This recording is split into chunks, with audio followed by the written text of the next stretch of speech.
The element in the room.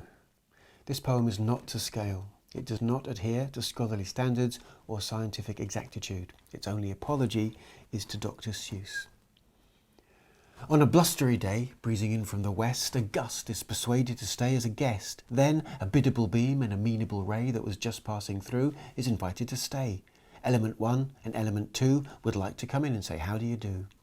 Tucked in behind sockets, they're lurking for certain. They're clustered in pockets behind the neat skirting, so keen to get heating and lighting, it's hurting. They've careered along cables at speeds close to thought. Now they're ready to caper, to dance and cavort. Element 2 and element 1 want to get busy. They want to have fun.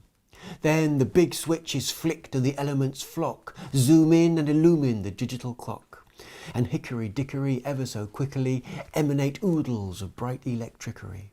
The charge is at large that was hid in the grid. There's juice on the loose that will do as it's bid. Put whiz in our widgets and frost in our fridge. It's a beautiful thing when the elements come. Flat screens glimmer, white goods hum. The elements animate every appliance, channel the sun and the wind like a seance. It's sort of like magic, but mostly like science. The pot and the kettle formed an alliance. The room is alive with the jiving of jewels. They gavotte with the gadgets, they tango with tools. The toaster is toasting, the shaver is shaving, the rotisserie roasting, the microwave waving. Tumble dryer, tumble drying, dehumidifier, dehumidifying. Henry the Hoover is out on manoeuvres. The radio rolls out a popular song. The waffle iron goes on and on and on. Our home is where the megahertz is. The blender blends, the tea's made, curtsies. Scampering amps do the waltz of the vaults, then the main fuse goes, and everything halts.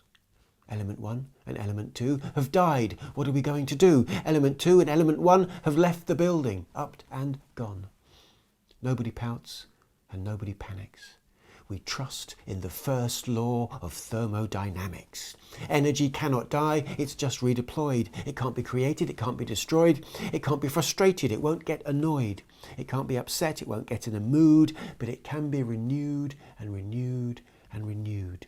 Can be scooped from the sky, can be sieved from the sun, and then ushered inside, though we've hardly begun to begin, in fairness, to harness the furnace or funnel the furies in earnest. We will never run out, there is always enough. You can't run out of physics and science and stuff. And the one thing we'll never run out of is weather. And the weather won't ever, no, not ever, ever. The weather won't run out of puff.